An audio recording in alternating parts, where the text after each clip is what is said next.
In the academic discourse, the Havdil, there are debates that relate to the origins of the Hebrew Bible, which run counter to the traditional Jewish understanding and lived experience.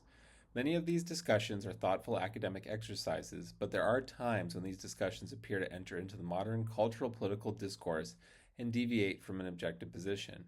For this week's parsha, I'd like to briefly highlight how the opening of וישלח fits nicely within its canonical archeological-historical context, and that an attempt to situate the text outside of its origins needs to address the strong statistically defensible comparative linguistics as collected from archaeological data.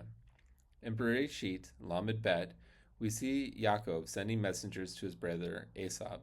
Yaakov is concerned and worried that his brother will seek retribution for having had his birthright stolen, and he needs to send messengers in advance to placate his brother and assess the situation.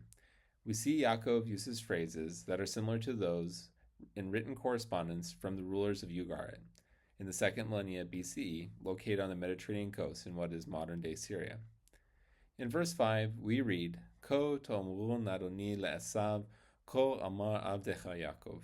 Thus you will say to my lord, to Essau, thus says your servant Yaakov. If we compare that to the Ugaritic letter that we have in Cat 2:11, we read, to my mother, my lady, Adonti.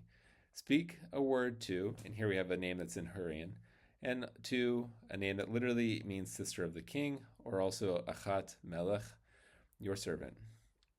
In both these texts, we see similar uses of the preposition la to address a recipient of a message, which is to be communicated by a third party.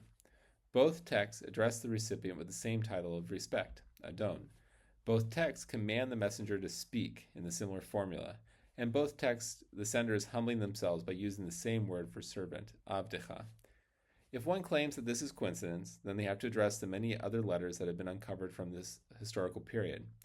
And apart from highlighting how similar Ugaritic and Hebrew are, similarities such as these show how close the Hebrew Bible is to its canonical origins, as understood through the Jewish tradition. Thank you again for joining me for Targum Torah, and I hope to see you next week.